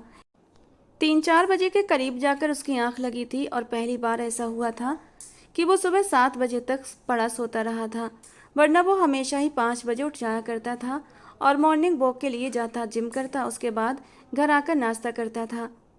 अभी भी वो हल्की नींद में था कि तभी उसे ऐसा महसूस हुआ कि उस पर कोई साया सा झुका है। लेडी परफ्यूम की खुशबू उसके नाक से टकराई तो उसके होश ठिकाने आए थे। उसके दिमाग में पहला ख्याल यही आया कि इशिका दोबारा उसके कमरे में आई थी। उसने गुस्से से उसका हाथ झटकते हुए एक जोरदार थप्पड़ उसके गाल पर रखा था और एकदम से उठकर बैठ गया। ये क्या हरकत है अभिजीत? कृतिका गुस्से भरी आवाज़ पर बोली तो उसकी अधूरी आंखें पूरी खुली थीं। वो जल्दी से सीधा होकर बैठा तो देखा कृतिका जमीन पर गिरी उसे शिकायती नज़रों से घूर रही थी। वो हड़बड़ाकर जल्दी से उठा। सॉरी यार, मुझे लगा कोई और है, वो बेध्यानी से बोलता, जल्दी से उससे उठाता बेड पर बिठा गया। मेरे अलावा तुम्हारे इतने पास और कौन आ सकता है, इडियट कहीं के। अपनी मूवी की किसी हीरोइन को ख्याल कर लिया होगा ना तुमने। ओ गॉड, मुझे लग रहा है मेरे पाँव में मोच आ गई है, वो एकदम ही रुहासी होकर बोली थी। हाँ, तो मुझे थोड़ी पता था कि तुम इतनी सुबह सुबह आ जाओगी मेरे कमरे में, वो कान की लौ मसलते हुए बोला। तो क्या करती, मैं इतनी डिस्टर्ब थी कि तुम्हारा दिल मैंने तोड़ दिया, इसीलिए सुबह सुबह ही निकल आई थी, वो बोली तो अभिजीत उसे करीब करते हुए अपनी बाहों में कैद कर गया और उसके चेहरे पर अपनी मोहब्बत की निशानियां छोड़ने लगा, जबकि उसकी बेकरारी पर कृतिका शर्म से लाल हुई थी। वो कभी भी उसके साथ ऐसी शरारतें कर दिया करता था और आज तो कुछ ज़्यादा ही बेकरार होकर उस पर अपनी मोहब्बत की छाप छोड़ रहा था। क्या कर रहे हो अभिजीत, छोड़ो मुझे, वो उसे धक्का देते हुए बोली, मगर वो सर ना में हिलाता, उसे खुद में भींचता, उस पर अपनी शिद्दतें लुटाने लगा। कभी उसके गालों पर तो कभी उसकी गर्दन पर अपनी मोहब्बत की निशानियां छोड़ रहा था। अभी वो उसके नरम होठों पर झुकता कि तभी कृतिका चौंकी थी। सामने ही दरवाजे पर इशिका खड़ी थी। अरे इशिका, आओ ना, कृतिका ने कहते हुए जल्दी से उसे पीछे हटाना चाहा, मगर वो उसकी कमर पर पकड़ और भी मजबूत करता उसके होठों को अपनी पकड़ में ले गया और कृतिका को पत्थर कर दिया। वो बड़ी मदहोशी में कभी उसका ऊपर वाला होंठ तो कभी नीचे वाला होंठ धीरे धीरे अपने होठों से उलझा रहा था। उसने ये किस जानबूझकर किया था, जबकि इशिका वहाँ से गुस्से के मारे निकलती चली गई। अभिजीत, क्या हो गया है तुम्हें, क्या सोचेगी इशिका, वो शर्म से लाल चेहरा लिए बोली। इशिका को पता है यार कि हम पति पत्नी हैं, एक दूसरे से प्यार करते हैं और कुछ ही महीने में हमारी विदाई है। तो इतना तो चलता है, इसमें क्या प्रॉब्लम है? वो उसकी नाक की टिप पर अपने होंठ लगाते हुए बोला था। तो कृतिका शर्मा गई। मैं जानती हूँ, लेकिन वो अभी बच्ची है, प्लीज़ उसके सामने तो नहीं। अच्छा नहीं लगता, उसका दिमाग ख़राब होगा, कृतिका ने झुंझलाते हुए कहा। यार तुम ये सब छोड़ो और मेरे करीब आओ। कितने महीनों के बाद तुम आज मेरी बाहों में आई हो और ऐसे ही जाने दूँ? ये तो मुमकिन ही नहीं है। वो बड़े ही सुकून से बोला और फिर उसे कितनी ही देर तक अपने साथ लगाए बैठा रहा और उससे ढेर सारी इधर उधर की बातें भी करता रहा। बस इशिका वाली बात को छोड़कर उसके दिल में कितनी बार आया कि वो इशिका की बात उसे बता दे, मगर उसके अंदर इतना हौसला नहीं था कि कृतिका की खुशी ख़राब करे। अच्छा, अब मैं थोड़ी देर आराम करूँगी, तुम्हें जो भी काम निपटाना है निपटा लो, फिर हम शाम को बाहर जाकर डिनर करेंगे। वो उसके माथे पर प्यार करते हुए बोली तो वो सर हाँ में हिला गया। वो कृतिका से ज़्यादा नाराज़ कहाँ रह सकता था और कृतिका को ये बात मालूम थी, तभी तो वो पार्टी में नहीं आई और सुबह सुबह आकर उसे मना भी लिया था और वो कितनी जल्दी मान भी गया था। शाम को कृतिका ने उसकी लाई हुई ब्लैक कलर की साड़ी पहनी थी, जो फुल स्लीव्स वाली साड़ी थी। वो जब तैयार होकर बाहर आई तो अभिजीत आरती जी की गोद में सर रखे लेटा हुआ था। चलें अभिजीत? उसने पास आकर पूछा। हाँ जरूर, माँ की गोद से सर उठाते हुए वो जल्दी से बोला और दोनों इजाज़त लेकर निकलने ही वाले थे कि इशिका ने पीछे से आकर से आवाज़ दे दी। मुझे भी साथ लेकर जाए ना, आपको पता है ना मैंने कौन सा कहीं जाना होता है, प्लीज़ ले जाओ ना, इशिका ने पास आकर कहा। तो कृतिका ने उलझन भरे अंदाज में अभिजीत की ओर देखा था, जिसका चेहरा एक पल में ही लाल हो गया था। इशिका, ये मेरा और कृतिका का पर्सनल डिनर है और मैं इस डिनर में किसी और को लेकर नहीं जा सकता। हम कल चलेंगे पूरी फैमिली के साथ, अभिजीत ने संजीदगी से कहा। हाँ, आप लोगों को तो मुझसे कोई लेना देना ही नहीं है, कोई मुझसे प्यार नहीं करता। इशिका ने इमोशनल ब्लैकमेल करना शुरू कर दिया और कृतिका अचानक से नरम पड़ गई। अच्छा चलो, तुम भी हमारे साथ चलो, कृतिका ने कहा। तो अभिजीत ने गुस्से के मारे जोर से मुट्ठी भींच ली। कृतिका, मैं तुम्हारे साथ सिर्फ डिनर करना ही नहीं चाहता, बल्कि तुम्हारे साथ टाइम भी स्पेंड करना चाहता हूँ, और किसी के साथ नहीं, मुझे सिर्फ और सिर्फ तुम्हारे साथ अकेले रहना है। अगर तुम्हें इससे साथ लेकर जाना है तो ठीक है, बाकी सबको भी साथ ले जाओ और सबके साथ जाकर बाहर डिनर कर लो। मैं अपनी शूटिंग पूरी करवाता हूँ, जब तुम्हारे पास टाइम होगा फिर हम अकेले चलेंगे, नो प्रॉब्लम। वो गुस्से से बोला था तो उसके अंदाज पर सब लोग पत्थर बने रह गए। वो कभी भी इस तरह रिएक्ट नहीं करता था, बल्कि इशिका को लेकर तो कभी भी नहीं। इशिका को वो छोटे बच्चों की तरह ख्याल रखता था, उसे बिल्कुल भी नाराज नहीं होने देता था और ना ही कभी उसने कृतिका से इस अंदाज में बात की थी। लेकिन आज तो उसके अंदाज ही बदले हुए थे और उसकी ये बात सबको हैरान कर गई थी। इशिका तो हिचकियों में रोने लगी थी और अभिजीत को आरती जी ने काफ़ी डांट लगाई थी, जिसकी वजह से वो नाराज होकर कृतिका के बगैर चला गया था और कृतिका कितनी ही देर कमरे में जाकर बैठी बुरी तरह बेचैन होती रही। उसे अभिजीत का ये रवैया बहुत परेशान कर रहा था। वो पहले ऐसा तो कभी नहीं था, अब उसे क्या हो गया था कृतिका को समझ न आया। अभिजीत आधी रात को घर वापस आया तो पूरे घर में सन्नाटा था। उसने आज सुबह ठीक से खाना नहीं खाया था तो अब बहुत तेज भूख लग रही थी। वो किचन में आया और अपने लिए खाना निकाल कर पलटा ही था कि किचन के दरवाजे पर कृतिका को देखकर चौंक गया। फिर उसे नज़रअंदाज करते हुए वो टेबल पर बैठकर खाना खाने लगा। कृतिका भी उसके पीछे पीछे टेबल तक आई थी। वो उससे उम्मीद कर रही थी कि वो उससे खाने के बारे में पूछेगा, लेकिन अभिजीत तो लगातार उसे इग्नोर किए जा रहा था। मैंने भी खाना नहीं खाया, कृतिका ने पास आकर भीगे शब्दों में कहा। तो फिर मैं क्या करूं? अभिजीत का चलता हुआ मुंह एक पल के लिए रुक गया था। खा लेती अपनी बहन के साथ जाकर होटल में, मैंने कौन सा तुम्हें रोका था? वो सपाट अंदाज में बोला तो कृतिका रोती हुई वहां से पलट गई। अभिजीत ने चम्मच जोर से प्लेट में पलटकर अपना सर थाम लिया। कुछ देर तक सोचता रहा, फिर सारा खाना ट्रे में रखकर वो कृतिका के कमरे में आया। वो कृतिका की नाराज़गी कहाँ देख सकता था और उसके आंसू तो अभिजीत की जान निकाल लेते थे। और ये बात भी उसे कहाँ गवारा थी कि कृतिका सुबह से भूखी बैठी थी। ये सोचकर वो बुरी तरह बेचैन हो गया था, इसीलिए वो खाने की ट्रे लेकर कृतिका के कमरे की ओर बढ़ गया था, लेकिन इस बात से अनजान कि आज की रात ऐसी रात थी जो सब कुछ बहाकर अपने साथ ले जाती। कुछ भी नहीं बचना था किसी के पास। इशिका, कृतिका और अभिजीत तीनों की जिंदगियां बर्बाद होने वाली थीं आज की इस रात में। अगर उसे पता होता तो कभी भी कृतिका के कमरे में न जाता, जहां आज की रात उन दोनों का मिलन होना था। जज्बातों की रौ में दोनों ही बहकर एक दूसरे में समाने वाले थे। तो वहीं इशिका उन दोनों के मिलन के नाजुक पलों को अपनी आंखों से देखने वाली थी और फिर बदले की आग में एक बहुत बड़ा गेम प्लान करेगी। दरवाजा लॉक करते हुए वो उसके पास बैठा तो वो शिकवा भरी निगाहों से उसे देखने लगी। आई एम सॉरी, मैं जानता हूँ कि मैंने कुछ ज़्यादा ही रिएक्ट किया है, लेकिन मैं क्या करूँ यार, मैं तुम्हारे साथ वक्त गुजारना चाहता हूँ, मुझे तुम्हारी तलब है। वो आँच देते शब्दों में बोला। कृतिका की धड़कनों में शोर पैदा हुआ।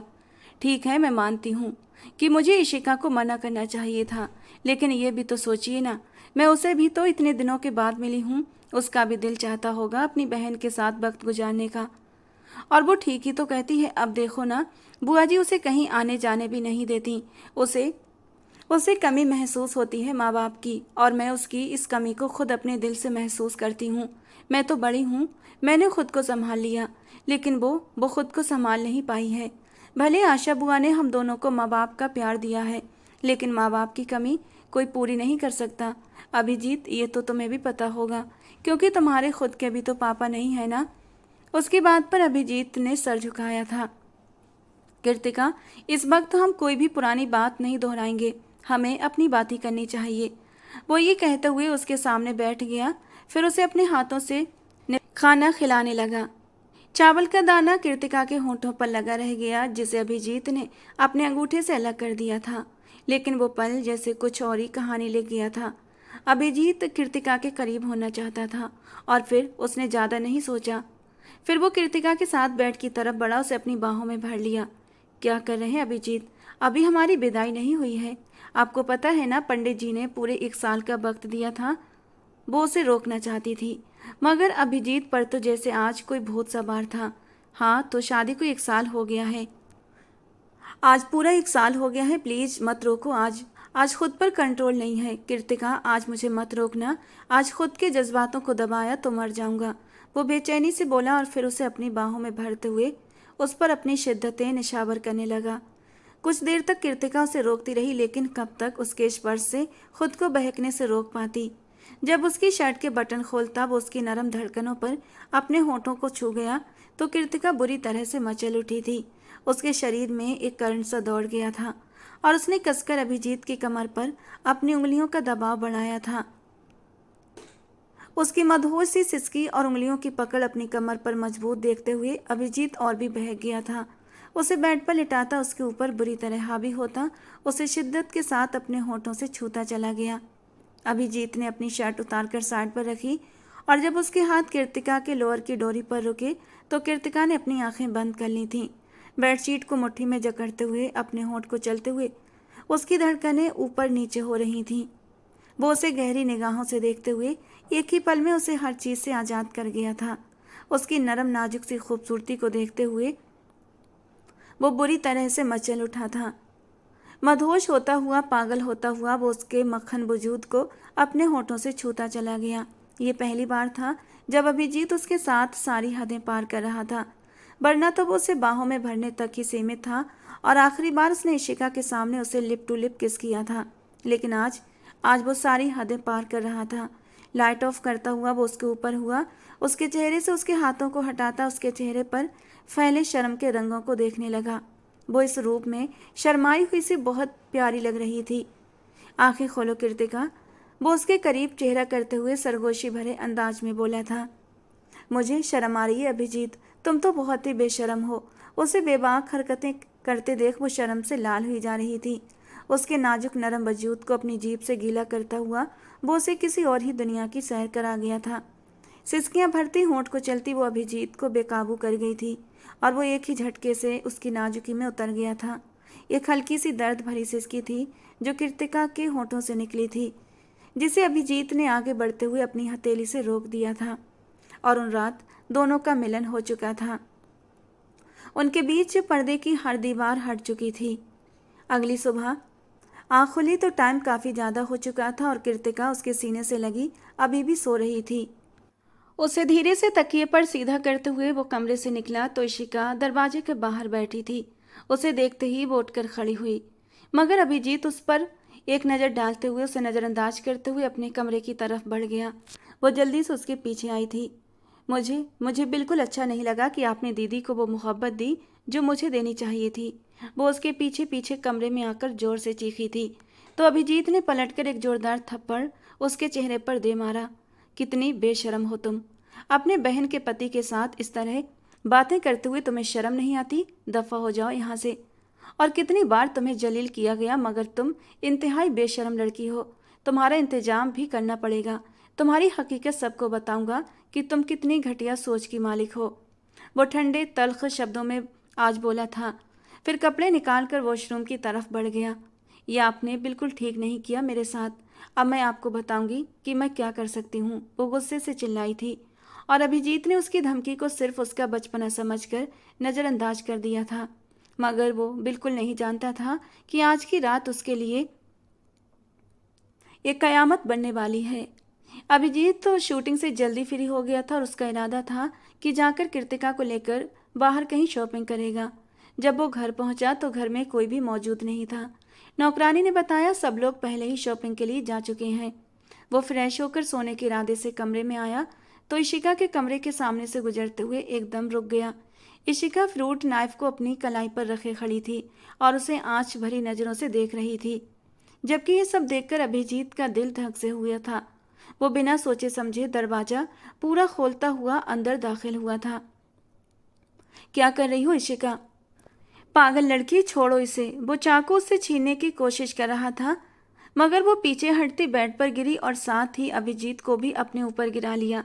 इससे पहले कि अभिजीत सूरत हाल को समझ पाता, अचानक ही वो जोर जोर से चिल्लाने लगी, छोड़ दें मुझे, छोड़ दें, भगवान के लिए मुझे छोड़ दें, अभिजीत भाई छोड़ दें मुझे। वो चीख रही थी और अभिजीत खुद को छुड़ाने की कोशिश करते हुए उसके ऊपर से उठना चाहता था, मगर इससे पहले वो उठता दरवाजा खोलते हुए कृतिका, आरती जी और आशा जी अंदर दाखिल हुई थीं। आरती जी ने अपने बेटे को देखा जिसके चेहरे और सीने पर खरोशें थीं, और फिर दूसरी नज़र इशिका पर डाली जिसके कपड़े आगे से फट चुके थे। कृतिका ने अपना दुपट्टा उतारकर जल्दी से इशिका को लपेट दिया और आरती जी ने आगे बढ़ते हुए जोरदार थप्पड़ अभिजीत के चेहरे पर मार दिया। ये सब सच नहीं है मामा, वो तड़प उठा। तो और क्या सच है? मुझे शर्म आ रही है, तुम जैसे इंसान से मोहब्बत की मैंने, कृतिका चीख कर बोली, जबकि अभिजीत तो पत्थर रह गया था। ये बिल्कुल अच्छा नहीं किया तुमने। तुम्हें अपने बेटों की तरह चाहा मैंने, जबकि तुमने इशिका के साथ ही ये कर दिया। तुमने बहुत बड़ी गलती कर दी है अभिजीत। मैं आशा खुराना हूँ। आज तक न कभी जुल्म सहा और न सह सकती हूँ। तुम्हें इसकी सजा जरूर मिलेगी, आशा जी ने कहा। कृतिका भी गुस्से से आगे बढ़ी थी और एक थप्पड़ अभिजीत के मुंह पर मारा था। तुमने बहुत गलत किया है अभिजीत, तुम सजा के हकदार हो। फिर पुलिस को फ़ोन करके सब कुछ बता दिया गया। वो अपनी सफाई में कुछ कहना चाहता था, मगर अब क्या कहता? उसके पास कहने को कुछ भी नहीं बचा था। वो मजलूम होकर भी जालिम बना दिया गया था। फिर वो एक शब्द भी नहीं बोला। मीडिया ने उसकी इज्जत को खूब उछाला था। उसे 5 साल की सज़ा सुनाई गई। वो वहाँ भी कुछ नहीं बोला था। फिर जेल जाकर भी उसकी चुप्पी नहीं टूटी थी। वो खामोश रहता था या फिर जूडो कराटे क्लासेस लेता। उसका रवैया आम कैदियों से बहुत अलग था। ना तो वो किसी से झगड़ता, ना किसी से बात करता। यहाँ तक कि अगर कोई उससे बात भी करता तो वो पलटकर जवाब तक नहीं देता था। उसके इस कदर शांत रवैये पर सारे कैदी धीरे धीरे उसके करीब होने लगे थे। यहाँ तक कि जेलर भी उससे काफ़ी पसंद करने लगा था। एक बात बताओ मुझे, पता चला है तूने अपनी साली के साथ वो सब कुछ करने की कोशिश की थी। क्या तेरी बीबी खूबसूरत नहीं थी? जेलर उसके पास बैठते हुए पूछने लगा तो वो कड़वे अंदाज में मुस्कुरा दिया। शैतान का क्या है, वो तो कभी भी बहका देता है। और देखो ना, मुझे शैतान ने नहीं बहकाया, बल्कि मैं खुद फंस गया कि मैं उस लड़की की साजिश में आ गया था। पता है, गलती मेरी है जेलर साहब, और वो गलती है मोहब्बत करना। अगर चाहता तो अपने आप को बेगुनाह साबित कर सकता था, लेकिन जिससे मोहब्बत की उसने ही नफरत से मुंह फेर लिया था। तो साबित करके क्या करना था? वो जहरीले से अंदाज में बोला तो जेलर उसे एकदम चौंक कर देखने लगा। मतलब तू बेगुनाह था? जेलर ने पूछा। अब इन बातों का कोई फायदा नहीं। वो बोलता हुआ उठकर खड़ा हुआ और वहां से चला गया। जेल में रहते हुए उसे 3 साल हो गए थे। तो एक दिन जेलर ने उसे रिहा होने की खुशखबरी सुनाई और वो हैरान रह गया। मेरी सजा तो 5 साल है जेलर साहब, तो 3 साल में रिहा क्यों किया जा रहा है? उसने सवाल किया। ये सवाल तू अपनी सास से पूछना, क्योंकि जिस मैडम ने तुम्हारे खिलाफ कंप्लेंट लिखवाई थी, ये केस दर्ज करवाया था, उसी ने आज ये केस वापस ले लिया है। जेलर ने कहा तो वो होंठ भींच कर रह गया। अगले दिन वो सबसे मिलने के बाद जेल से बाहर आया तो जैसे कदम भारी हो रहे थे। कुछ समझ नहीं आ रहा था कहाँ जाना है और क्या करना है। वो वहाँ से सीधा एक रेस्टोरेंट में पहुंचा तो वहाँ होने वाले गलत कामों के बारे में पता चला और उसने फौरन जेलर को बताया। जेलर ने तुरंत रेड डालकर उस होटल को सील कर दिया। सुन, आज से तू मेरा खास बंदा है। तू मेरे लिए काम किया करेगा। ये जिंदगी बड़ी छोटी सी है। मुझ जैसे इंसान के हाथ बंधे हुए हैं, लेकिन तू कर सकता है। जुर्म का खात्मा मुजरिम बनकर ही सही, लेकिन कर सकता है। जेलर ने कहा तो वो सोच में डूब गया। फिर उसने बगैर किसी हिचकिचाहट के हाँ बोल दी। अगले दिन आशा जी उससे मिलने आई और उसके सामने हाथ जोड़ते हुए रो पड़ी, लेकिन वो सपाट चेहरा लिए बैठा उन्हें देखता रहा। गुनहगार तुम नहीं, बल्कि इशिका थी अभिजीत। मुझे इस बात का नहीं पता था। कुछ दिन पहले ही उसे अपने दोस्तों से ये बातें करते हुए सुना मैंने। कितने गुरूर से ये बात कह रही थी। खुद पर लानत भेजने को दिल कर रहा था मेरा। आशा जी रोते हुए बोलती जा रही थी। जो बातें गुजर गईं, अब उसे दोहराने का कोई फायदा नहीं। आगे से इस पर कोई बात नहीं होगी। वो ये कहते हुए उठकर खड़ा हो गया। आरती दीदी तुम्हारी याद में बहुत तड़पती हैं, आशा जी ने कहा। उन्हें कहिएगा कि मैं उनसे मिलने जरूर आऊँगा। वो कहता हुआ उठकर खड़ा हुआ। पिछले कुछ दिनों के बाद वो अपनी माँ से मिलने आया था। आरती जी ने भी रोते हुए बेटे से माफ़ी मांगी कि मैं भी तुम्हें उस वक्त गलत समझ चुकी थी, लेकिन वो क्या ही कहता, बस चुपचाप माँ को सीने से लगाए बैठा रहा। 2 साल और गुजर चुके थे और वो माफिया में शामिल होकर उन्हीं की जड़ें काट रहा था। 2 दिन पहले वो आशा जी की जमीन झगड़े की वजह से उनसे मिलने उनके पार्लर गया था। जब उसने अपनी दुश्मन जां को देखा था तो दिल जैसे जख्मी सा हो गया था, मगर खुद को संभालता वहां से निकल गया और आज वो फिर जख्मी होकर उसके सामने आया तो उसका बस नहीं चल रहा था कि वो किसी तरह यहाँ से गायब हो जाए। इसलिए होश में आने के बाद वो अस्पताल से बगैर बात किए ही आ गया था। गाड़ी झटके से रुकने की वजह से वो पास्ट से प्रेजेंट में वापस आया और गाड़ी से निकलकर अंदर की तरफ बढ़ गया। कुछ देर आराम करने के बाद जब वो सोकर उठा तो उसके पेट में दर्द हो रहा था। उसने हाथ लगाकर देखा तो खून निकल रहा था। सागर, उसने ऊंची आवाज से अपने राइट हैंड को पुकारा तो 2 मिनट में ही सागर बोतल के जिन्न की तरह उसके सामने हाजिर था। ये मेरी बैंडेज कर दो, वो बोला तो सागर उसके जख्म को चेक करने लगा। सर, आपको हॉस्पिटल से नहीं आना चाहिए था। जख्म बहुत ज़्यादा गहरा है और अब खून बहुत ज़्यादा निकल रहा है। मुझे लगता है कि टाँकों में कुछ प्रॉब्लम हो गई है, सागर ने कहा। तुम साफ करके बैंडेज कर दो, वो झंझलाहट से बोला। सागर ने चुपचाप साफ करके बैंडेज कर दी, मगर दर्द लगातार बढ़ रहा था। एक तो उसने परहेज नहीं किया था, ऊपर से मेडिसिन तक नहीं ली थी। वो कितनी देर तक बैठा रहा था और अब अपने नेक्स्ट प्रोजेक्ट पर काम कर रहा था। अब तो दर्द से जैसे उसकी जान भी निकलने लगी थी। उसे ठंडे से पसीने आने लगे थे। वो भी एक इंसान था, दर्द उसे भी होता था, मगर खुद को दर्द देता उसने जैसे खुद को लापरवाह बना रखा था। मगर इंसान के दर्द सहने की ताकत भी एक हद तक होती है और वो ताकत अब उसकी ख़त्म हो चुकी थी। दर्द की शिद्दत और ज़्यादा बढ़ी। ब्लीडिंग की वजह से वो बेहोश होने लगा था। सुनील, सर को हमें हॉस्पिटल लेकर जाना होगा, सागर परेशान शब्दों में अपने आदमी से बोला। तुम अच्छी तरह जानते हो सागर, अगर हमने ऐसा किया ना तो बॉस हमारी जान ले लेंगे। एक काम करते हैं, जिस डॉक्टर ने ऑपरेशन किया था उसे लेकर आते हैं, हो सकता है वो आ भी जाए, सुनील ने मशवरा दिया। तो सागर ने कुछ सोचते हुए सर हाँ में हिला दिया। कुछ ही देर में वो दोनों कृतिका को लेने के लिए अस्पताल चले गए। कृतिका अभी अभी हॉस्पिटल पहुंची थी और उसने आते ही डॉक्टर से अभिजीत के बारे में पूछा था, तो उन्होंने बताया कि वो तो रात को ही अस्पताल से निकल गया था। ये सुनकर वो परेशान हो गई थी। फिर उसने खुद को समझाया, मैं क्यों परेशान हो रही हूँ, भाड़ में जाए मेरी तरफ से। वो दिल ही दिल में कुड़ती हुई अपने ऑफिस में बैठी थी कि दरवाज़ा खोलकर 2 आदमी अंदर दाखिल हुए, जो कल अभिजीत को अपने साथ लेकर आए थे। मैडम जी, आपको हमारे साथ चलना होगा, हमारे सर की तबीयत बहुत ख़राब है, सागर ने पास आकर नरम अंदाज में कहा तो उसने गुस्से से उन दोनों को घूर कर देखा था। तो मैं तुम्हारे बॉस के गुलाम नहीं हूँ। वो यहाँ से गया क्यों था? जब गया था तो अब उसे उस दर्द को बर्दाश्त करने दो, मैं नहीं जा रही। हालांकि अंदर ही अंदर उसका दिल बेचैन हो गया था, लेकिन उसने जाने से मना कर दिया था। देखिए डॉक्टर जी, अगर आप नहीं गई तो हम आपको ज़बरदस्ती उठाकर ले जाएंगे। अगर हमारे बॉस को कुछ हो गया ना तो बचेंगी आप ही नहीं। सागर को सख्त गुस्सा आ गया था, जबकि कृतिका ने घूर कर सागर को देखा था। हालांकि दिल में एक हल्का सा सुकून भी उतरा था कि अभिजीत का इतना भरोसे वाला आदमी था जो उसके लिए कुछ भी करने को तैयार था। आप चल रही हैं या फिर मुझे दूसरा रास्ता अपनाना पड़ेगा? सागर ने अपनी जेब से पिस्तौल निकालकर कहा। तुम लोग क्या समझते हो, इस तरह डरा धमकाकर मुझे ले जाओगे? मैं हरगिज भी नहीं जाऊंगी, मेरी तरफ से वो मर भी जाए, वो बोली। डॉक्टर, हम तेरा लिहाज कर रहे हैं क्योंकि तूने हमारे बॉस को बचाया है, वरना तुझे अभी के अभी काट कर रख देते। अब तो सुनील को गुस्सा आया था और उसने आगे बढ़ते हुए उसकी कनपट्टी पर पिस्तौल रखते हुए कहा। कृतिका ने गुस्से से उसे घूर कर देखा, फिर न चाहते हुए भी वो उन लोगों के साथ चल पड़ी। आधे रास्ते से ही उन्होंने कृतिका की आंखों पर पट्टी बांधी थी और वो पट्टी तब खुली जब एक सुनसान सी जगह पर फार्म हाउस में दाखिल हुए थे। वो दोनों के साथ चलती हुई अंदर आई तो अभिजीत बेहोश पड़ा था।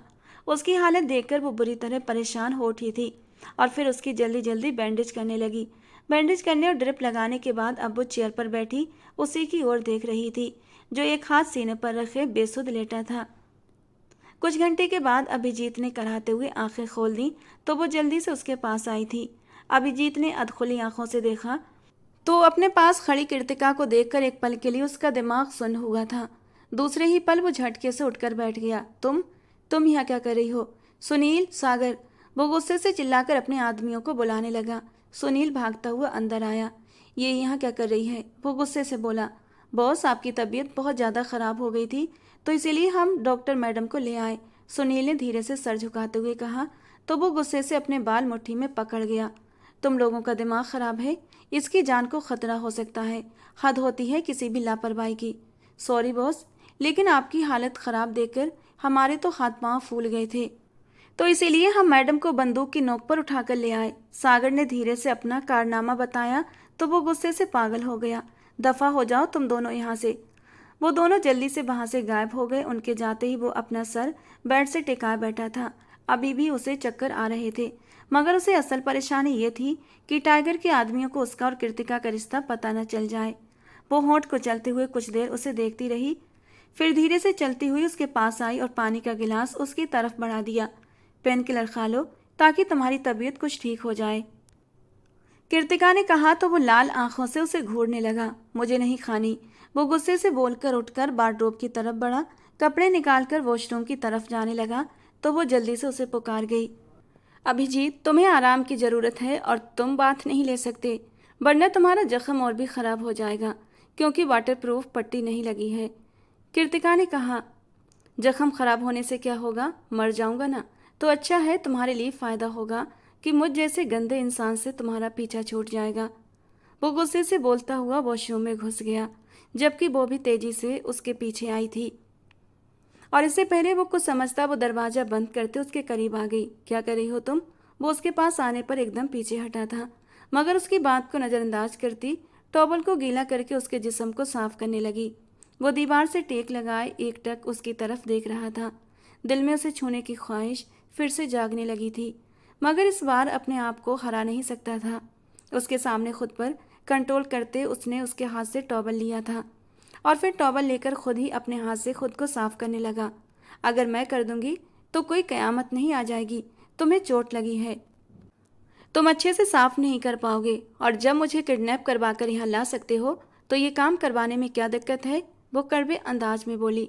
ओ हेलो, मुझे कोई शौक नहीं है तुमसे अपना इलाज करवाने का, और तुमसे इलाज करवाने से बेहतर मैं अपनी जान न ले लूँ। और किसने कहा कि मैंने तुम्हें किडनैप करवाया है? अरे ये तो वो मेरे पागल आदमी तुम्हें उठा कर ले आए, उनको इतना नहीं पता कि मैं तुम्हारी शक्ल भी देखना नहीं चाहता। वो मुंह बनाकर गुस्से से बोला तो कृतिका की आंखें भीग गईं। जानती हूँ मुझ में इंटरेस्ट नहीं था ना तुम्हें, और इसीलिए मेरी बहन के साथ शट अप। इस तरह की बातें की तो तुम्हारी जबान खींच लूंगा। वो उसका मुंह अपने मजबूत पकड़ में दबोचते हुए दीवार से लगा चुका था। तो ठीक है, काट कर फेंक दो मेरी जबान, मगर मुझे मेरे सवाल का जवाब दे दो आज। क्यों किया तुमने वो सब कुछ? मेरी मोहब्बत में कौन सी कमी रह गई थी अभिजीत? 5 साल हो गए हैं इस हादसे को। मैं एक पल के लिए भी वो वक्त भूल नहीं सकती जब तुम मेरी बहन के साथ। वो रोते रोते अपना चेहरा छुपा गई। अभिजीत उसके रोने पर जैसे अंदर से तड़प उठा, मगर फिर सख्त पत्थर बन गया और अपना मुंह फेर गया। तुम्हें जब मुझ पर एतबार नहीं तो मैं तुम्हारे किसी भी सवाल का जवाब देने का पाबंद नहीं हूँ। वो जहर भरे अंदाज में बोला। भरोसा कैसे करूँ, तुम ही बताओ। मैंने अपनी आंखों से देखा था वो सब कुछ। चलो ठीक है, मान लिया कि तुम बहक गए होगे, लेकिन क्या तुम्हें एक बार भी मेरा ख्याल नहीं आया कि मेरे दिल पर क्या गुजरेगी? तुम्हारी बेवफाई से क्या सोचूंगी मैं? वो रोते हुए उसके कंधे पर सर रखकर बोली, जबकि उसकी शिकायत पर वो एक बार फिर से तड़प उठा था। दर्द की शिद्दत और भी तेजी से उठी थी। मेरा रिश्ता तुम्हारे साथ जायज रिश्ता था कृतिका। मैंने कभी तुम्हें भी बिना इजाज़त तक नहीं छुआ था। मैं तुम्हारी बहन को देखकर कैसे बहक सकता था? क्या तुमने कभी सोचा कि उस दिन क्या हुआ होगा? कि मैं बेवफा हूँ या नहीं ये भी नहीं पूछा, गुनहगार भी हूँ या नहीं एक बार भी नहीं सोचा। काश तुमने एक बार मुझसे पूछा होता कि क्या हुआ था, मगर तुमने तो फैसला सुना दिया और मैं मर गया था जीते जी। उसकी तरफ मुड़ते हुए उसे कंधों से जकड़ता दबे दबे अंदाज में चीखा तो वो रोना भूलकर हैरानी से उसे देखने लगी। आज आज मैं पूछना चाहती हूँ, ठीक है? मैंने तब नहीं पूछा तो आज मुझे बता दो, क्या हुआ था? वो अपने आंसू साफ करते हुए उसकी आंखों में देखते हुए बोली। जो भी बताऊंगा विश्वास करोगी? वो तो हकीकत जानने के बाद ही डिपेंड करता है। वो निगाहें चुराकर बोली। मतलब नहीं करोगी तो फिर जाओ, मैं भी नहीं बताऊंगा। वो सपाट अंदाज में बोला और फिर उसकी साइड से गुजरता वॉशरूम से निकल गया। बताना पड़ेगा तुम्हें, मुझे सब जानना है। उसके पीछे आती उसके बाजू से खींचकर अपनी तरफ मोड़ गई। बोला ना नहीं बताऊंगा, वो जिद्दी अंदाज में बोला तो वो उसे गुस्से से घूरने लगी। वो सपाट चेहरे से देखता हुआ सागर को आवाज देने लगा, इन मैडम को जहां से लेकर आए थे वहीं फेंक कर आओ, वरना ये निगाहों से कच्चा चबा जाएंगी। अभिजीत ने मुंह बनाकर कहा। मैं नहीं जाऊंगी, और तब तक तो बिल्कुल नहीं जाऊंगी जब तक तुम मुझे सब बताना दो कि उस दिन आखिर हुआ क्या था। वो जिद्दी अंदाज में बोली तो सागर हैरानी से उन दोनों को देखने लगा। जिद मत करो, जाओ यहाँ से, अभिजीत झुंझलाकर बोला। मैं भी देखती हूँ कैसे भेजते हो, कृतिका कहते हुए आराम से सोफे पर बैठ गई। अभिजीत सर झटकता बाहर निकल गया। वो कब से इधर उधर टहल रही थी, फिर उसका मोबाइल बजने लगा। उसने देखा आशा जी का फ़ोन था। जी बुआ जी, वो फ़ोन कान से लगाते हुए बोली। बेटा कहाँ हो तुम, अभी तक नहीं आई? आशा जी ने पूछा। अभिजीत के पास हूँ, पता नहीं किस जगह पर लेकर आए हैं ये लोग मुझे, वो बोली। ओ अच्छा, तो रात को घर नहीं आओगी क्या? आशा जी ने पूछा। हो सकता है, वो जैसे थकान भरे अंदाज में बोली। चलो फिर ठीक है, मैं तो खाने पर तुम्हारा इंतजार कर रही थी, फिर खाना खा लेती हूँ, आशा जी ने सुकून भरे अंदाज में कहा और कॉल काट दी। वो उनके इतने सुकून पर बुरी तरह झुंझला गई थी। आखिर कौन सा राज है जो ये लोग मुझसे छुपा रहे हैं? वो अपने दोनों हाथों में सर थाम गई। दरवाजा खटकने पर उसने सर उठाकर देखा तो सागर खड़ा था। मैम, खाना खाएंगी? उसने पूछा। क्यों, मुझे पेट नहीं है क्या? या फिर मेरे लिए आसमानों से खुद ब खुद खाने उतरकर मेरे सामने आकर सज जाएंगे? वो गुस्से से तड़क कर बोली तो सागर सटपटाकर पलट गया। कुछ देर के बाद दूसरा नौकर उसके लिए खाना लेकर आया था। तुम्हारे साहब कहाँ हैं? उसने गुस्से से पूछा। बाहर बैठे सिगरेट का धुआं उड़ा रहे हैं, वो मुंह बनाकर बोला और फिर बाहर निकल गया। वो गुस्से से उठी और लॉन्च में आई तो अभिजीत सोफे पर आधा लेटा सिगरेट पी रहा था। वो पास जाकर बड़े ही गुस्से भरे अंदाज में उसके होठों से सिगरेट निकालकर फेंक गई और उसे गुस्से से सुलगा गई। उसे फुर्ती से अभिजीत ने उसे बाजू से खींचकर खुद पर गिराया था और शिकायती नज़रों से देखने लगा। तुम्हारी तबीयत ठीक नहीं है, सिगरेट सेहत के लिए नुकसानदायक हो सकती है, इसीलिए मैंने ये सब किया था। उसकी आंखों में मौजूद लाल डोरों को देखकर वो घबराहट भरे अंदाज में सफाई देने लगी। अभिजीत लगातार ही उसे घूर कर देख रहा था, फिर उसके कांपते होठों को देखकर गले में जैसे कांटे से चुभने लगे और फिर वो खुद पर कंट्रोल न कर सका और उसे खुद में खींचता हुआ उसके होठों पर शरारत कर बैठा। मगर हैरत की बात यह थी कि कृतिका ने भी कोई विरोध नहीं किया था। दोनों जैसे आसपास से हर चीज़ भुला चुके थे। होश तो तब आया जब छनाके से कोई चीज़ टूटी थी। वो उसे छोड़ता गर्दन मोड़कर देखने लगा तो पीछे सागर खड़ा था और चाय का मग जमीन पर गिर चुका था। क्या है सागर? वो गुस्से से गुर्राया। सॉरी बॉस, आप मैडम के साथ ऐसे? तो बस वो यही देखकर घबराहट में हो गया। आप तो कभी किसी लड़की के साथ। बीवी है मेरी। वो उसकी बात पूरी होने से पहले कड़वे अंदाज में बोला। ओह, भाभी जी हैं ये हमारी। सागर एकदम दांत निकालते हुए बोला। जी हाँ, अब जाओ यहाँ से। वो दांत पीस कर बोला तो सागर ने बाहर की ओर दौड़ लगा दी। वो उसे गुस्से से साइड पर पटकते हुए उठकर जाने लगा तो कृतिका उसका हाथ थामकर उसे करीब करती उसके गले में बाहें डाल गई और उसके माथे से माथा टिकाते हुए रो पड़ी। प्लीज अभिजीत, बस कर दो ना, मैं थक गई हूँ, मैं नहीं रह सकती तुम्हारे बगैर। चलो सब भूल जाते हैं और कहीं दूर चले जाते हैं। वो हिचकियों के बीच बोली तो अभिजीत का दिल जैसे इस इकरार पर रुक सा गया। कभी नहीं, और ये तो मुमकिन ही नहीं। तुम मेरे दिल में नहीं हो। वो उसे कठोरपन से पीछे झटकते हुए बोला तो वो तड़प कर उस पत्थर दिल को देखने लगी। जाओ जाकर खाना खा लो, फिर तुम्हें सागर घर ड्रॉप कर देगा। वो निगाहें चुराता हुआ उठकर वहां से चला गया। वो बिना कुछ खाए पिए खुद ही वहां से निकल आई थी। इतने अंधेरे में उसे नहीं मालूम था कि उसकी मंजिल कहाँ है, मगर वो आगे की ओर बढ़ती जा रही थी। फिर रिक्शा रोककर उसने एड्रेस बताया और घर पहुंची तो उसकी बुरी हालत देखकर आशा जी और आरती जी बुरी तरह घबरा गई थीं। इशिका भी आई हुई थी। उसने जल्दी से हाथ थामकर उसे बिठाया। मुझे पहले ही लग रहा था कि आप उस इंसान से मिलने गई हैं, तो वो जरूर कुछ ना कुछ आपके साथ करेगा। आपको ज़रूरत क्या थी जाने की?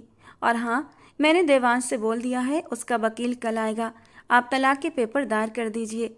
मैं अब आपका नाम उस घटिया इंसान के साथ 1 मिनट के लिए भी। शट अप, तुम कौन होती हो मेरे पति को घटिया कहने वाली? वो उसकी बात काटते हुए जोर से चिल्लाई तो उसकी बात पर इशिका का रंग उड़ गया। आरती जी और आशा जी के चेहरे पर एक सुकून सा फैल गया था। उन सबको ऐसा महसूस हुआ कि शायद अभिजीत ने सारी सच्चाई उसे बता दी है। वो दीदी सॉरी, इशिका ने धीरे से कहा। किस किस बात की सॉरी करोगी तुम? तुम्हारी की गई गलतियों की वजह से हम लोग आज तक अभिजीत से निगाहें नहीं मिला पाते। तुम्हारी गलतियों की वजह से अभिजीत का करियर चौपट हो गया और वो जिंदगी जीने पर मजबूर है जिसके बारे में उसने कभी नहीं सोचा होगा। 3-3 गोलियां लगी थी कल उसे। जिंदगी और मौत के बीच में झूल रहा था मेरा बच्चा, और सब कुछ सिर्फ और सिर्फ तुम्हारी वजह से हुआ था। कहते कहते आरती जी एकदम से रो पड़ी थीं। बहुत अच्छा हुआ कि तुम्हारी हकीकत खुल गई मेरी कृतिका पर, आशा जी ने भी कड़वे अंदाज में कहा। तो कृतिका एकदम से चौंक गई। कैसी हकीकत? कृतिका अपने आंसू साफ करते हुए हैरानी से बोली। वही हकीकत जिसकी वजह से तुम आज अभिजीत का साथ दे रही हो। जो कुछ अभिजीत ने तुम्हें बताया है ना, सब सच बताया है। कृतिका, वो गलत नहीं था। अभिजीत ने कुछ भी नहीं किया था। इसी लड़की ने उसे बदनाम करने के लिए जानबूझकर वो हरकत की थी। वो तो अपनी तरफ से ये समझ रहा था कि ये सुसाइड करने वाली है और इसे बचाने के लिए वो इसके कमरे में गया था और इसने वहां पर सारा प्लान पहले से ही सोच रखा था। और इस बात को इसने इस तरह साबित कर दिया कि हमें लगा वो इसके साथ जबरदस्ती करने की कोशिश कर रहा था। आशा जी बोलती जा रही थी और कृतिका को ऐसा लग रहा था कि जैसे घर की पूरी छत उसके सर पर गिर गई हो। इतना बड़ा धोखा, इतनी बड़ी साजिश रची तुमने क्यों? कृतिका ने इशिका के कंधे झिझोड़ते हुए पूछा। हाँ, रची मैंने साजिश, और मुझे इस बात पर कोई अफसोस नहीं है। मोहब्बत करने लगी थी मैं अभिजीत से। कितनी विनती की उसके, कितने हाथ जोड़े। यहाँ तक कि जिस दिन आपकी शादी की सालगिरह थी, मैं उनके पास गई थी। उन्हें बताया कि कृतिका को उनकी कोई परवाह नहीं है, मगर वो तो आपके खिलाफ कुछ बात सुनना ही नहीं चाहते थे, बल्कि धक्के मार कर मुझे कमरे से बाहर निकाल दिया था। मगर मैंने भी फैसला कर लिया था कि मैं आपको उनकी ज़िंदगी से निकाल कर ही रहूँगी। अगर आप उस दिन सुबह सुबह वापस ना आती तो मैं उनके दिल में अपनी जगह बना लेती, मगर आप वापस आ गईं और मैं आप दोनों को अलग करने के लिए क्या कुछ नहीं करती रही। आपके साथ डिनर पर जाना चाहा, आपके आसपास रही, मगर जरा सी चूक हो गई और आपने उनके साथ पूरी रात टाइम स्पेंड किया। मेरे अंदर गुस्से के मारे आग लग गई थी। पूरी रात मैं आपके दरवाजे के बाहर आपकी हंसी और अभिजीत की मोहब्बत भरी बातें सुनकर अंदर ही अंदर मरती रही। और फिर अभिजीत ने अगली सुबह निकलते हुए मुझे ऐसे नज़रअंदाज किया जैसे मैं कोई भीख मांगने वाली उनके दरवाजे पर बैठी थी। मुझे नफरत हो गई थी आपसे और मैंने कहा कि मैं बर्बाद कर दूंगी उन्हें, और मैंने कर दिया। इशिका गले के बल चीखती बोल रही थी और सब लोग सकते की हालत में उसे आंखें फाड़े देखे जा रहे थे। ये बात तो आरती जी और आशा जी भी नहीं जानती थीं। उन्हें तो बस इतना पता था कि वो अभिजीत से मोहब्बत करती थी, इसीलिए उसने उसे पाने के लिए ये सब कुछ किया था, मगर इतना कुछ किया था ये बात तो उन्हें मालूम ही नहीं थी। कृतिका के तो आंसू रुक गए थे, फिर वो लहराकर जमीन पर गिरती चली गई। उसके पीछे अभिजीत उसे ढूंढता हुआ वहां तक पहुंच गया था। उसे यूं गिरता देखकर तड़प कर उसकी ओर भागा था। कृतिका, क्या हुआ? आंखें खोलो। वो उसे बाहों में लिए झंझोड़ रहा था, मगर वो बेसुध उसकी बाहों में झूल गई। बेटा जल्दी उठाओ, इसे अस्पताल लेकर चलो, आरती जी ने कहा तो वो जल्दी से उसे गोद में उठाता बाहर की ओर बढ़ा था। कुछ ही देर में वो अस्पताल पहुंच गए थे। उससे नर्वस ब्रेकडाउन हुआ था। वो सदमे में वहीं बेंच पर बैठ गया और उसके अंदर इतनी भी हिम्मत नहीं थी कि शीशे के पार उसके बेसुध वजूद को देख ले। उसे इस तरह देखना अभिजीत के लिए बहुत मुश्किल था। वो चाहे दुनिया को चिल्ला चिल्ला कर बोल दे कि उसे अब किसी चीज़ की परवाह नहीं थी, मगर ये भी सच्चाई थी कि वो कितना भी पत्थर दिल बनता, मगर उसे फ़र्क पड़ता था। उन लोगों की तकलीफ़ से बहुत ज़्यादा फ़र्क पड़ता था जो उसके दिल के करीब थे।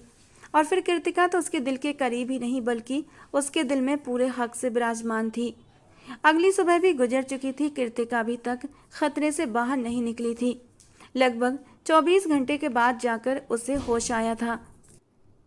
डॉक्टर ने उन्हें मिलने को कहा तो आरती जी उससे मिलने के लिए अंदर गई थी। उन्हें देखते ही कृतिका के गले में आंसुओं का गोला बन गया था। अभिजीत कहाँ है? वो मुश्किल से बोली। बाहर ही है, मैं बुलाती हूँ, आशा जी कहते हुए पलटने लगी तो वो उनका हाथ थामकर सर ना में हिलाने लगी। उसे मत बुलाइएगा, मेरे अंदर इतनी हिम्मत नहीं कि मैं उसका सामना कर सकूं।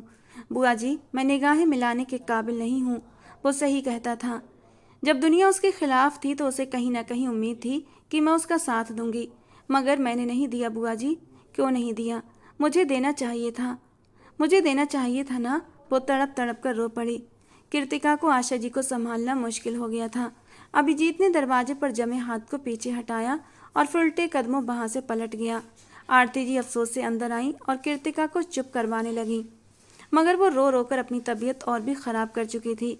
डॉक्टर ने मजबूरन उसे दोबारा इंजेक्शन दिया, जिसकी वजह से वो अब सो चुकी थी।